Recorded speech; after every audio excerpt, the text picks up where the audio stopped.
Rabbil alamin. Asyhadu an la ilaha illallah wahdahu la syarika lah wa asyhadu anna Muhammadan abduhu wa rasuluh. Allahumma shalli ala Muhammad wa ala ali Muhammad wa ashabihi ajma'in, amma ba'du. Sehat ibu bapak?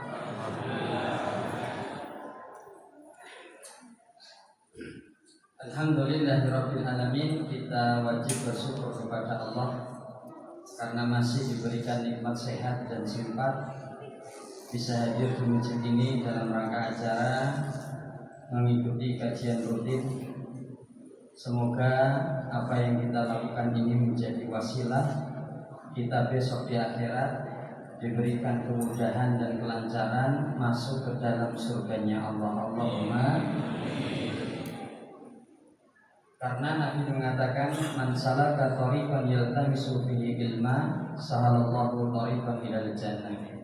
Ciri-ciri orang ini akan diberikan kemudahan dan kelancaran masuk ke dalam surganya ketika masih hidup. Orang ini senang menuju suatu tempat yang daripadanya dia akan mendapatkan banyak ilmu agama. Ibu dan bapak, pada maghrib ini tema yang kita bahas masalah apa nih? Kurban. Pengen kurban? Fikihnya apa sembelihnya? Fikihnya. Oke, temanya adalah bab kurban ya. Kajian seputar kurban. Ibu dan bapak yang insyaallah dirahmati oleh Allah, kita langsung saja ke bab fikihnya saja langsung. Bahwasannya hewan kurban bahasa Arabnya kita kenal dengan udhiyah. Ibadah kurban adalah ibadah kurban seperti puasa. Ibadah kurban itu zamannya Nabi Adam sudah ada. Makanya dalam Quran surah Al-Maidah wasqu 'alaihim naba'i mu'addan bil haqq. Bacakan kepada mereka tentang kisahnya anak Adam yaitu Qabil dan Habil, yang mereka mendekatkan diri kepada Allah dengan amalan kurban. Yang satu kurban kambing, yang satu kurban sayuran mayur. Nah, hewan kurban adalah hewan yang disembelih pada hari-hari tertentu yang diniatkan untuk mendekatkan diri kepada Allah.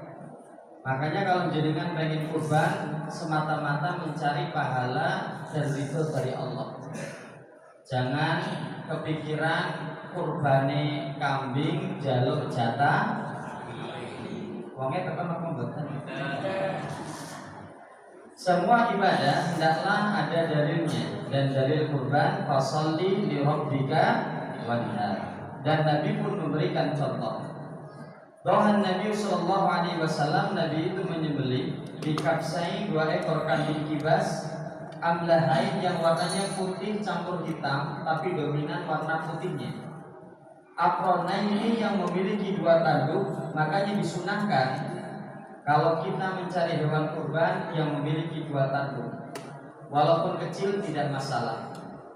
Dabahahuma biyadihi, dan Nabi menyembelih kurbannya dengan tangannya sendiri, artinya tidak diwakilkan kepada orang lain. Disunahkan kalau berkurban sahibul kurban yang menyembelih, kecuali kalau dia tidak berani boleh diwakilkan. Wasama wa kadara, dan doa yang dibaca cukup membaca basmalah dan bertakbir. Terus apa hukumnya ada orang yang menyembelih kurban tapi lupa membaca basmalah? Karena ada kasus. Menurut Imam Syafi'i hukumnya tetap sah dan halal selama tidak disengaja. Dalilnya apa? Yang pertama, karena orang ini dari awal mau menyembelih hewan ini karena untuk kurban untuk Allah, bukan untuk berhala. Karena kemerungsuk deg-degan nganti lali baca basmalah. Wala taqulu mimma lam yudkarismullahu alaihi, kecuali dia dari awal memang berniat menyembelih bukan untuk Allah, akan menjadi haram. Yang kedua, dalam Quran surat Al-Maidah wa ta'amul ladzina utul kitab hilul lakum.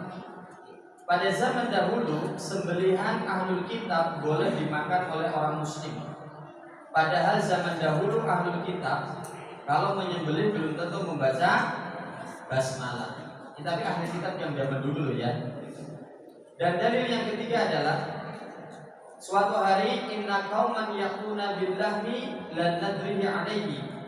Suatu hari Aisyah ini diberikan yaitu daging oleh sebuah kaum, tapi Aisyah tidak tahu ini daging pas nyembelihnya baca basmalah atau tidak. Kata Nabi, samu alaihi antum wa kulu. Bacalah basmalah, kemudian makanlah daging tersebut. Artinya kalau ada jaga lupa membaca basmalah selama tidak disengaja, hukumnya sah. Kalau dia walisyana, kalau lupa. Dan di dalam hadis yang lain, dzabihatul muslim halalun, sembelihannya seorang muslim. Sembelihannya seorang jelek.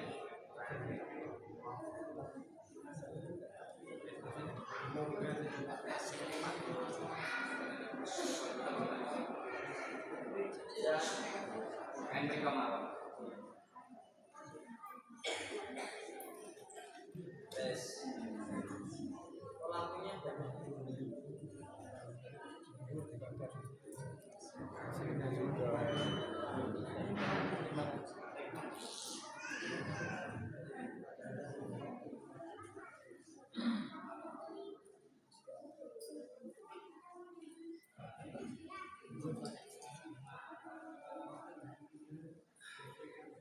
selanjutnya Nabi Muhammad wa wada'a rizqahu ala sifaihima. Ketika menyembelih meletakkan kakinya di pangkal leher kurban. Kata wa wada'a rizqahu itu bukan menginjak tetapi menahan. Makanya kalau ada orang yang menyembelih kurban, kakinya jangan menginjak leher dengan keras, itu akan menyakiti hewan kurban. Wa wada'a sudah itu lagi proses. Soalnya tadi mati mendadak jadi nah, wa wada'a rizqahu artinya adalah menahan, bukan menginjak dengan keras. Kalau menginjak dengan keras seperti ini menyakiti. Ya, jadi cukup menahan saja agar lehernya tidak bergerak. Pahala kurban kita sudah tahu semua dalam riwayat Ibnu Majah, wa inna dam la yaqa'u minallahi azza wa jalla bi makanin qabla an yaqa'a 'alal ardi. Ketika hewan kita disembelih bismillahi Allahu akbar, kemudian darahnya belum menyentuh tanah, maka pahalanya sudah naik duluan ke langit. Artinya kalau kita mau menyembelih kurban, kalau tidak berani minimal hadir. Selanjutnya, hukum dari berkurban adalah sunnah muakkadah ibu bapak, jadi sangat-sangat ditekankan sunnah muakkadah. Tapi sunnah muakkadah ini akan berubah menjadi makruh, dia dibenci oleh Allah bagi orang-orang yang mampu tetapi tidak mau.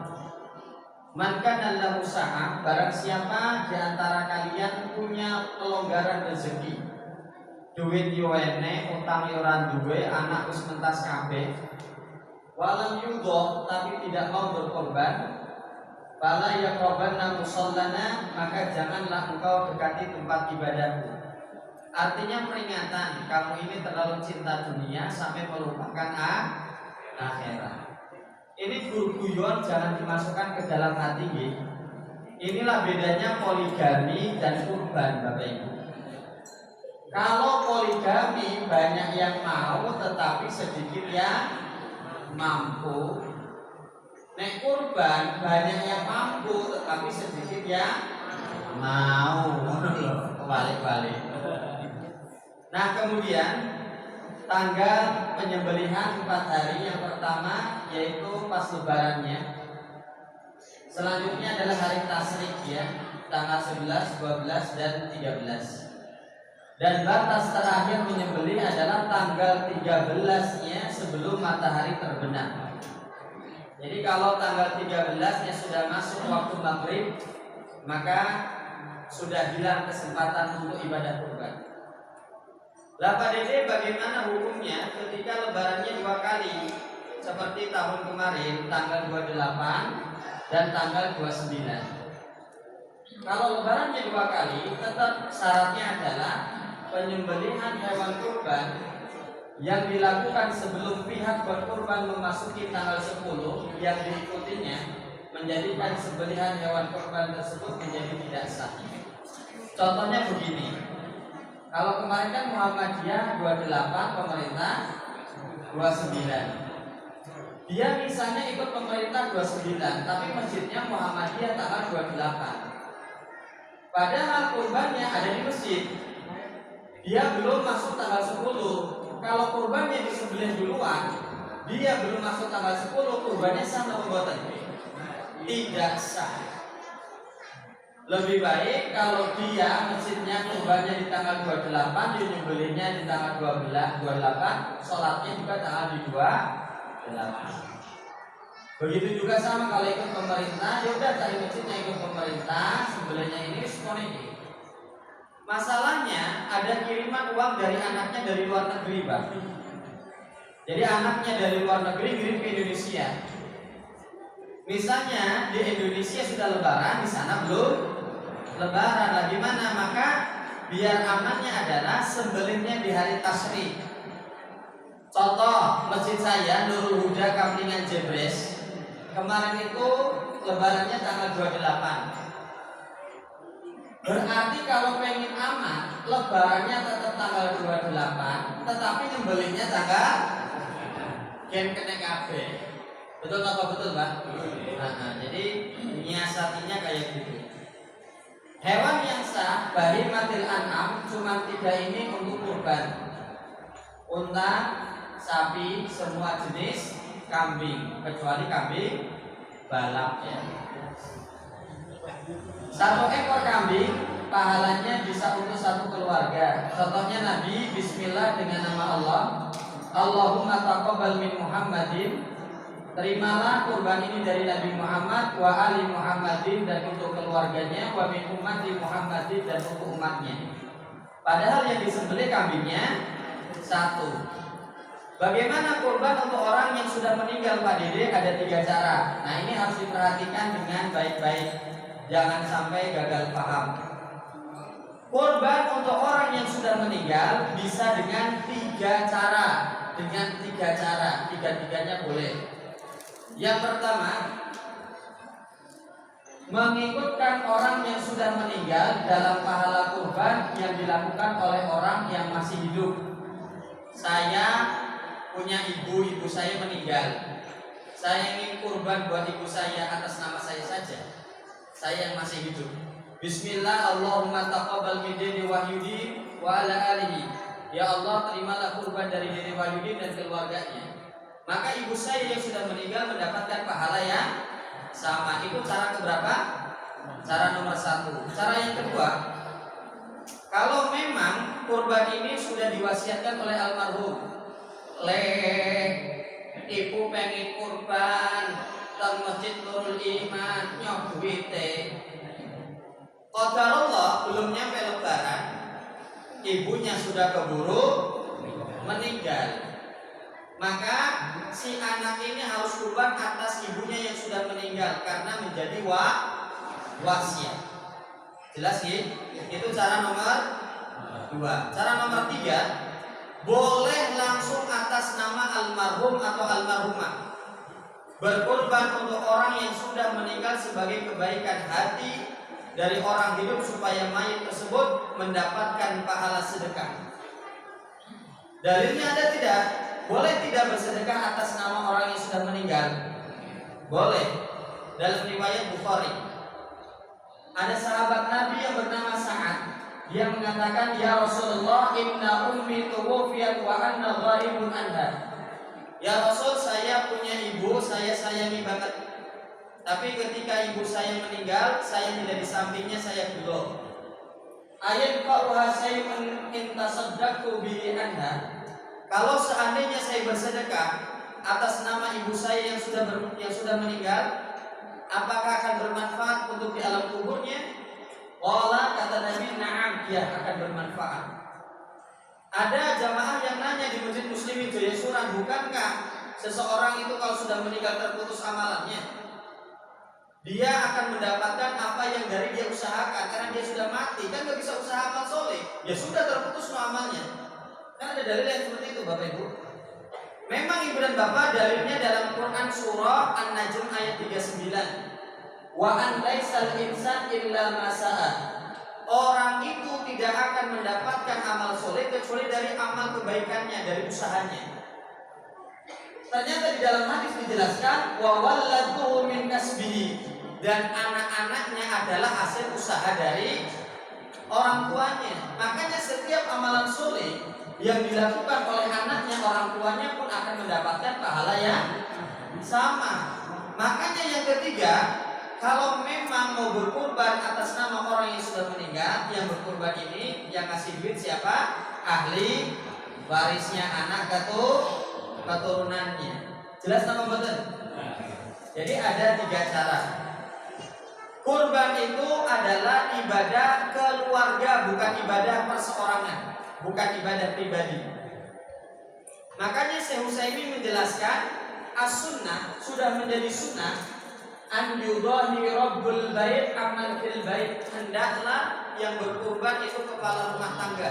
Sunnahnya seperti itu. La an kulla wahidin min ahli bait yudahi. Tidak harus setiap anggota keluarga. Yang kurban ini suaminya, ini istrinya, ini anak pertama, ini anak kedua gitu. Nah istrinya 11 kayak Nabi Muhammad gimana? Ini kurban untuk Nabi Muhammad, ini untuk Khadijah, Saudah, Aisyah, Hafsah, Zainab, Ummu Salamah, Zainab, Zubairiyah, Ummu Habibah, Sofiyah, Maimunah, wah tenang. Makanya kata Nabi Muhammad SAW dijelaskan di sini wa dalilul dalik, dalilnya adalah Nabi itu doha bisyatin, menyembelih 1 ekor kambing, wahidin anhu wa an ahli baitihi, 1 kambing diniatkan untuk 1 keluarga. Jadi sunnahnya seperti itu. Tapi kalau sultan mah bebas ya Pak. Kurang-kurang duit atau pakai omong gitu ya. Tapi sunnahnya yang berkurban misalnya keluarga ini bapaknya saja diniatkan untuk 1 keluarga, itu sudah cukup sah.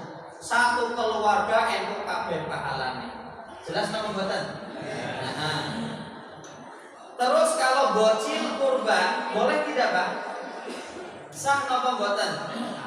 Nah ini kita pindah dalam kitab Riyadhus Shalihin ketika musim haji. Ketika musim haji, Nabi di jalan menemukan sebuah kaum lalu bertanya, "Manil kaum? Kamu ini kaum dari mana atau kaum apa?" Qalu, mereka mengatakan, "Al-muslimun." Kami adalah rombongan kaum muslimin yang mau melaksanakan ibadah haji. Lalu kaum ini balik tanya, "Man anta?" Lanjut dengan sinten. Allah, Nabi mengatakan, "Rasulullah, saya adalah Nabi Muhammad sallallahu alaihi wasallam." Lalu di antara rombongan kaum muslimin yang mau haji itu, farafa'at ilaihi imra'atun sabiyun. Tiba-tiba ada seorang perempuan yang mengangkat anaknya ke atas. Faqala, dan perempuan ini mengatakan, "Alihada hajjun?" Kalau anak ini haji, sah napa boten gitu loh. Qala, kata Nabi, "Na'am." Ibadah hajinya sah, walaki ajrun, dan kamu sebagai ibunya akan mendapatkan pahala. Karena kalau orang-orang kaya mau umroh, mau haji, pasti gembol anak-anaknya. Betul apa betul? Orang-orang duit toh Pak Sultan ya. Makanya kalau ada bocil yang belum balik berangkat haji, tetap sah hajinya, tapi belum mukallaf, belum gugur kewajibannya. Misalnya anak ini besok gede dan dewasa, tetap kudu haji lagi. Termasuk juga kalau anak kecil mau kurban, kurbannya tetap sah. Makanya kata Umar bin Khattab sebuah atar, "Taqubal li shaghir hasanatihi." Kalau anak kecil melaksanakan amalan yang fardu kayak sholat 5 waktu, puasa Ramadan, haji, umroh, padahal kan belum balik, maka amal solehnya tetap sah, dicatat sebagai celengannya. Jelas nggak Bapak ini? Berarti kalau ada anak kecil, dia ini dikasih orang tuanya duit ikut korban atas nama dia, hukumnya tetap sah. sebagai celengan amal solehnya dia, dan orang tuanya yang ngasih duit juga dapat pahala. Jelas nama betul sampai sini? Nah, selanjutnya ada sebagian kampung kalau hari raya Idul Adha itu sepi Pak. Orang yang sing kurban yang kecil. Ternyata mereka berpemahaman ibadah kurban itu koyo ibadah haji, sekali seumur hidup. Padahal kurban itu tiap tahun. Kalau di sini dikasih hewan kurban dari perusahaan, sama jenengan disembelih atas nama perusahaan, sah napa mboten? Tidak sah. Contoh begini, mergo murah Idul Tubuh Kartasura, nek hari raya Idul Adha suka ngasih kambing ke Masjid Besar Kartasura atau Masjid An-Nur belakang Mitra Kartasura. Itu kasih kambing Pak 2-3 gitu. Nah, ketika nyembelih kambing ini dari mergo murah, itu tidak boleh atas nama perusahaan. Cukup saja baca bismillahirrahmanirrahim Allahu Akbar, nanti status dagingnya adalah hadiah, bukan kurban. Hadiah lagi sih dimasak-masak kabeh takmir jadi ora apa-apa ngono lho. Panitia kurban. Jelas nama mboten iki?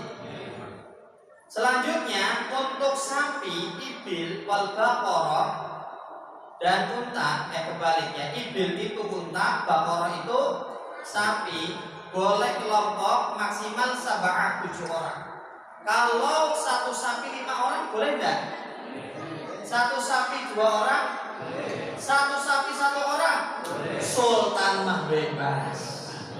Pokoknya maksimal 7, di bawah 7 boleh deh. Tapi kalau 8, 9, berarti yang kurban yang sekolahan sama mboten? Kan bukan kurban namanya. Sahur sak sekolahan soalnya. Ini itu daging kambing. Tapi kalau ada orang kurban 7 orang nih, tapi setorannya beda-beda Pak. Jadi harga sapi 21, yang setoran beda-beda, nomor 1 sampai nomor 5 3 juta 3 juta. Sing nomor 6 kelebihan 500, jadi setorannya berapa? 3,5 juta. Sing nomor 7 2 juta. Sing nomor 7 malahan kurang 500 no ya Pak? Ya. Kalau setoran kayak gini itu sama pembuatan gimana? 7 orang setorannya beda-beda. Sama pembuatan.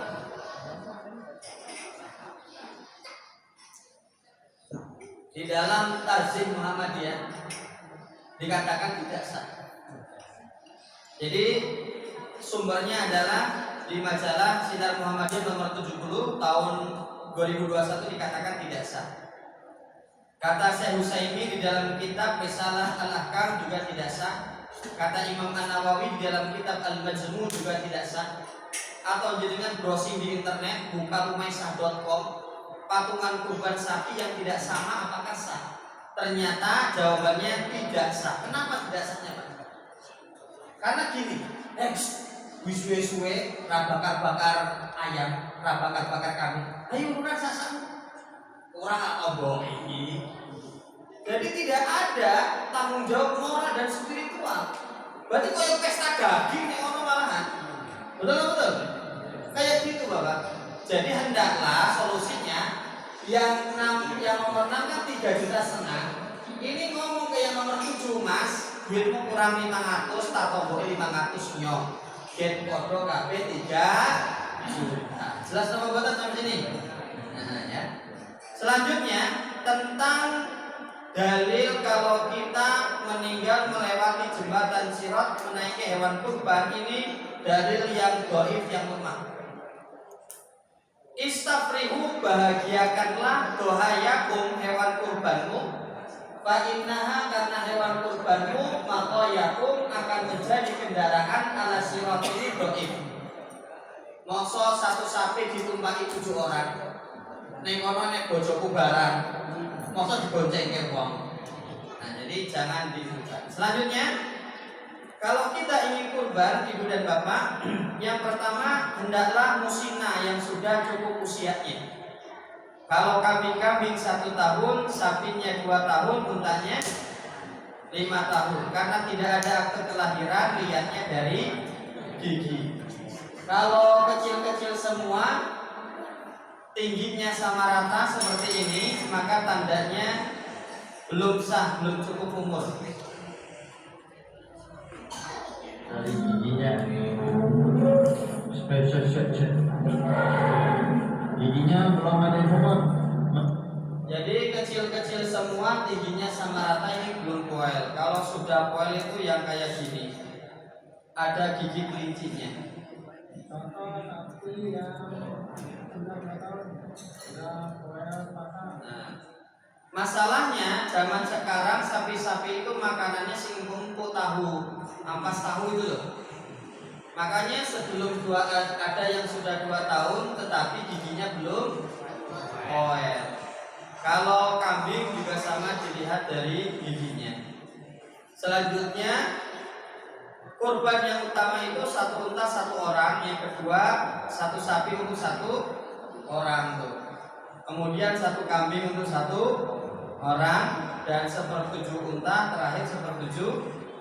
Berarti kalau ikut 1/7 sapi sama 1 kambing, afdal mana Pak? 1 orang 1 itu lebih afdal.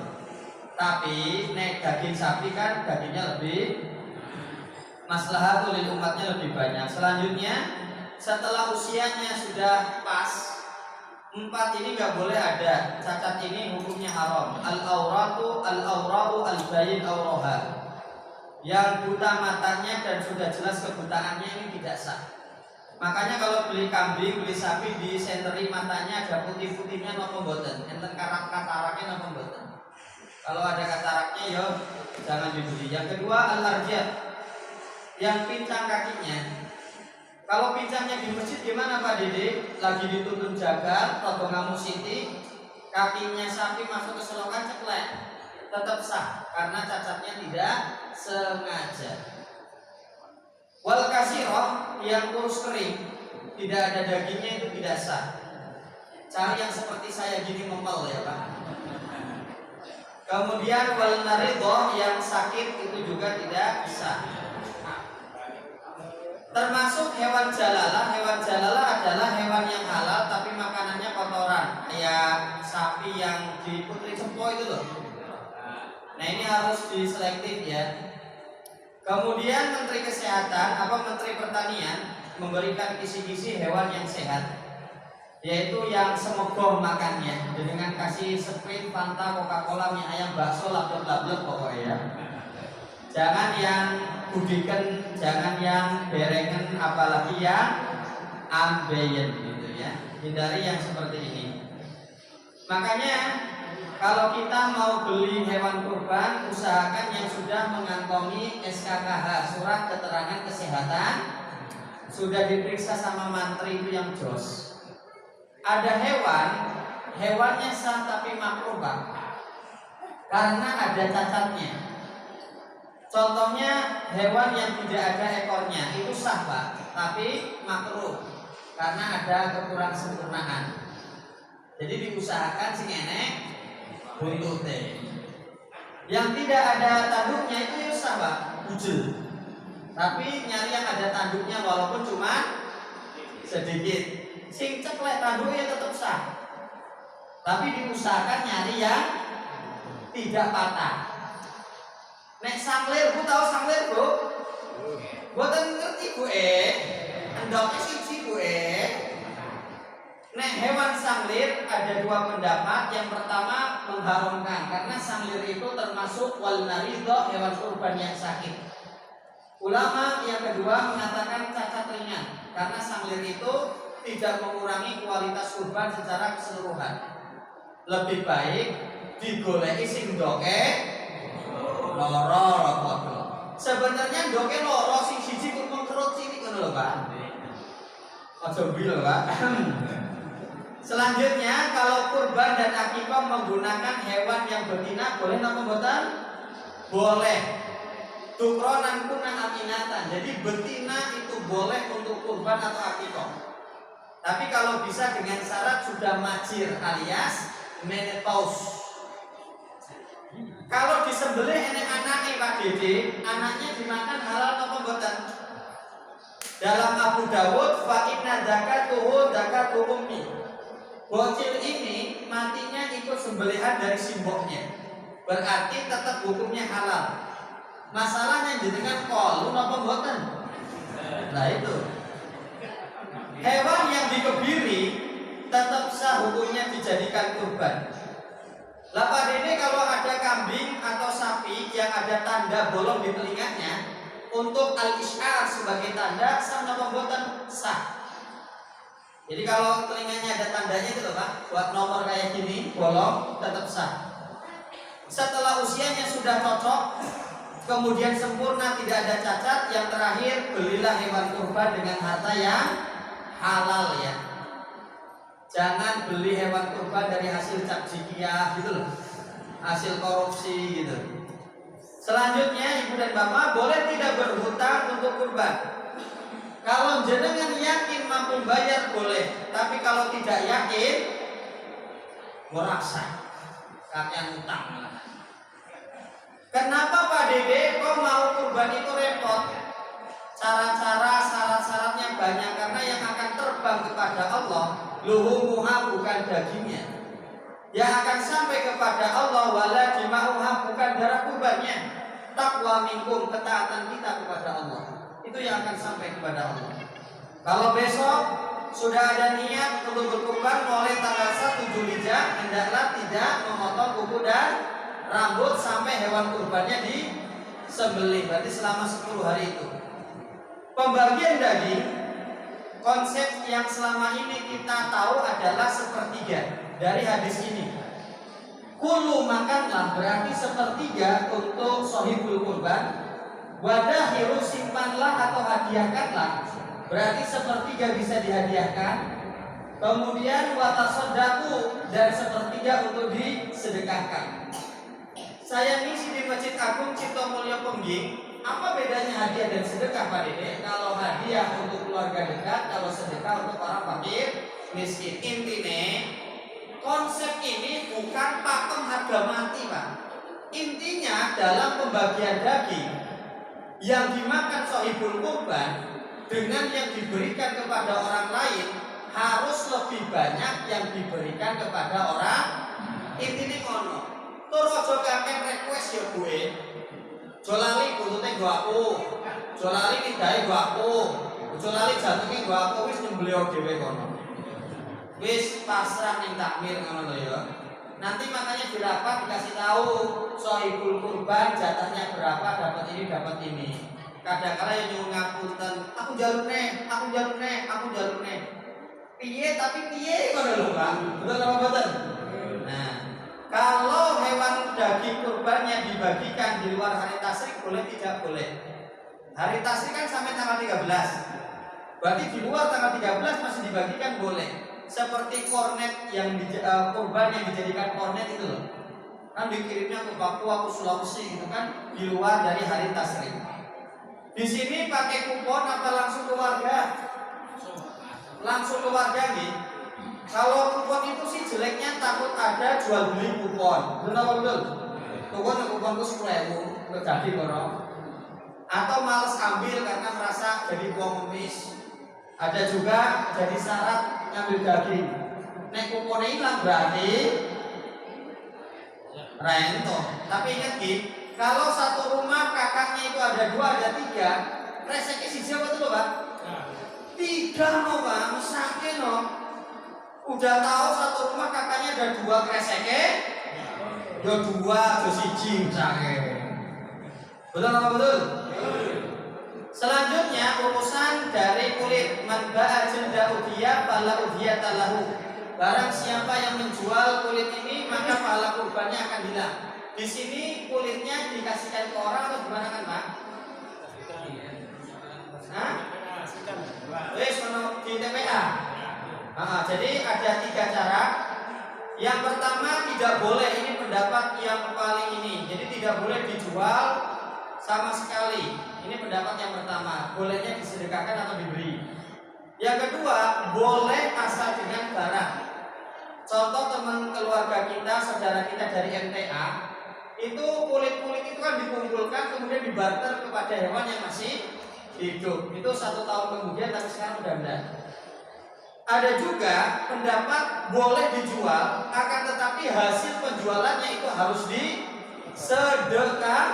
sedekahkan. Karena ketika saya ngisi di Masjid Nirmala Suri, Rumah Sakit Sukoharjo situ, ada sebagian masjid kulitnya diopeni Pak, dikeringke, dirawat. Kemudian sudah kering, kan dijual nilainya jadi lebih tinggi. Nah, hasil uangnya itu disedekahkan ke orang fakir miskin.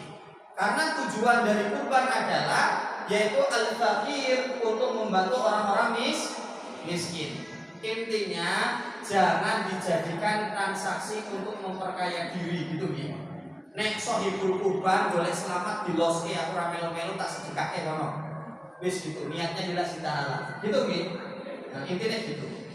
Nah, selanjutnya Ibu dan Bapak, kalau orang non-muslim mendapatkan daging kurban boleh tidak?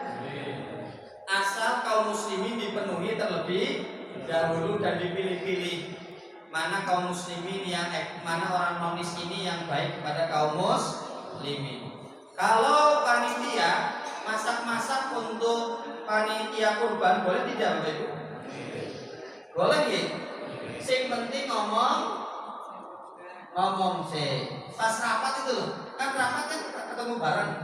Ibu, Bapak, sohibul kurban, nanti panitia akan masak 2 kilo. Misalnya kami mengambil sedekah 2 kilo saja, saya minta izinnya, boleh tidak? Boleh. No, itu lebih baik. Kemudian nek mencuri ya Pak, orang dibagikan juga gede ya Pak. Nah, saya 1 hari nyembelih di Masjid Nur Asrofa, baratnya Hotel Alila Pak. Di sana itu yang jadi bahan masakan untuk panitia itu lidahnya sapi Pak. Jadi ketika kepala sapi sudah disembelih semua, lidahnya mau diambil, lidahnya tak kabur Pak. Loh, ini ternyata diteteni Pak. Astagfirullah, sineteni yo kabur. Nek arisan kurban cocok apa mboten Bapak Ibu? Arisan kurban di sini ada? Nah, ada. Dulu ada, sekarang? Nek arisan kurban itu pertama kita kan nggak tahu usia kita nih. Misalnya kita sudah ikut qadarullah meninggal duluan, sing lanjutkan sinten nek ahli warisnya belum nek orang kan repot. Yang kedua harga kambing dan harga sapi dari tahun ke tahun kurang apa nambah? Padahal setorannya sama, kan repot. Kalau di masjid saya Nurul Huda Kaplingan Jebres itu namanya tabungan kurban. Jadi yang mau kurban di sini sudah dari awal tahun dikasih kenceleng. Nanti tiap bulan ditarik. Remaja masjidnya dipergunakan sekali kayak gitu. Ada pertanyaan, misalnya di Plesungan Pak, nengko nasi kurban itu raine. Kesadaran kurban tidak ada. Sehingga jamaah pengajian ibu-ibu melakukan kayak gini. Rampung kayak tidak apa-apa ya Pak? Nah, jadi ibu-ibu pengajiannya 9 orang ini sepakat per orang 300.000 terkumpul berapa? 2.700.000, 300 kali 9. Nah, 2.700.000 dihibahkan, dihadiahkan kepada salah satu jamaah namanya Pak Udin. Nah, Pak Udin ini beli kambing menggunakan duit ini.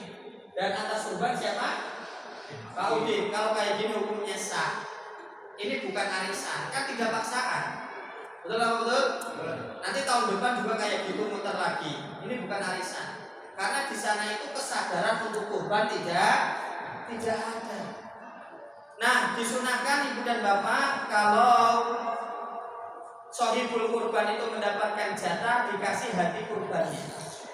Karena Nabi itu akala minka bidiudiyah. Ketika pertama kali makan bagian kurban itu yang pertama kali dimakan adalah hati kurbannya.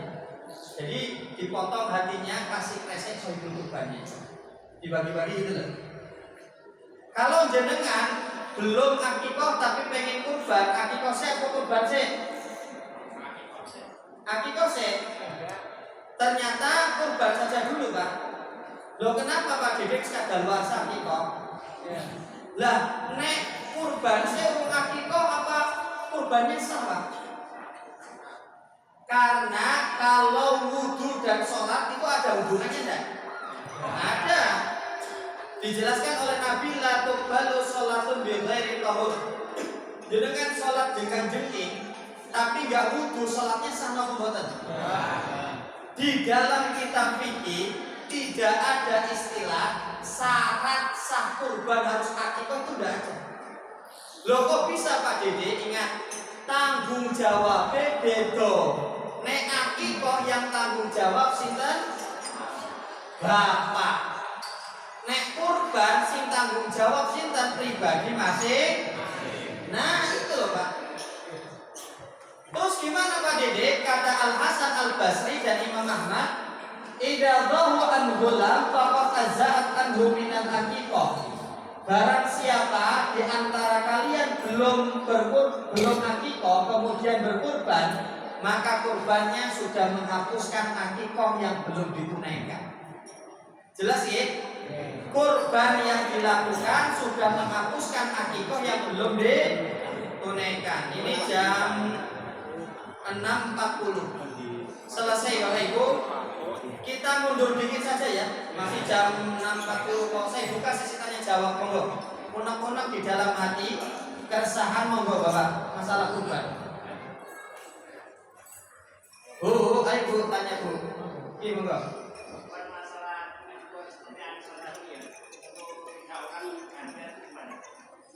Tiga orang bergantian ya. Itu keluarga apa non keluarga? Non keluarga. Sing penting ada kesepakatan di awal. Misalnya yang tidak ada yang dirugikan. Misalnya mati ya wis. Jangan menuntut ahli waris Pak. Intinya gitu nih. Kayak tadi. Jadi ini juga kan yang dilakukan ibu-ibu pengajian di Plesungan itu tidak ada paksaan, cuman sukarela. Jadi misalnya salah satu besoknya tahun ini yang kurang main urunan ada duit, berarti tidak masalah gitu ya. Biasanya bertiga orang nanti akan timbul ya. Tapi harus lebih hati. Intinya jangan sampai ada yang merasa dirugikan dan sebagainya. Seperti itu Pak, sudah terjawab ya? Nah misalnya telur-telurnya itu selos-selosan Pak. Tapi diusahakan, ini kan bukan yang kurban itu bukan wajib. Apa tadi? Sunnah muakkadah. Tapi ini nanti kayak gitu timbulnya hutang malahan jadi dosa. Jadi kemampuan jenengan nenek yo ngangkat orang. Makanya monggo takmir masjid membuat fasilitas tabungan kurban itu dikelola dengan baik. Selama 1 tahun nanti anak muda suruh narik di masjid Nurul Huda Kaplingan Jebres kayak gitu. Ketua takmirnya Ustadz Seno Agus Sumitro itu Pak. Nah jadi itu tetangga saya. Monggo. Menawi enten tiyang sepuh mboten mampu, tapi gadah putra mboten saged ngakoni seperti itu mboten saged ngakoni. Oh nggih. Ingat Bapak dan Ibu, misalnya ada orang tua, dia ini belum mampu memberikan akikah kepada anak-anaknya. Karena dulu belum mampu karena secara ekonomi, maka dia tidak berdosa. Karena ingat Ibu dan Bapak kan sunnahnya seperti itu. Nek enek diakikah ini orang enek, ya dimaafkan. Bisa diterima nggih? Jadi jangan dipaksa Pak. Aku ya ora diakikah bapake Pak. Aku udah diakikah. Wis aku kurban wae, maka akikahku sudah tertutup. Jenengan boten dosa Pak. Gitu nggih? Sampun kejawab nggih? Ada lagi Bapak Ibu? Masih panjang ini belum jam 7 masih kurang 15. Ada lagi? Tuh, Pak. Sampun? Nggih. Alhamdulillah rabbil alamin. Yang pertama saya minta maaf kalau ada kata-kata saya yang terlalu tajam, kurang sopan, nyinggung perasaan panjenengan. Saya minta maaf di Bapak Ibu. Yang kedua nih aku keliru salah tutur mawon Ustaz juga iso salah Bapak Ibu. Nggih. Biar barokah pengajian ini, mari kita akhiri dengan membaca doa kafaratul majlis. Subhanakallahumma wa bihamdika asyhadu an la ilaha illa anta astaghfiruka wa atubu ilaik. Wa akhiru da'wana alhamdulillahi rabbil alamin. Wassalamualaikum warahmatullahi wabarakatuh.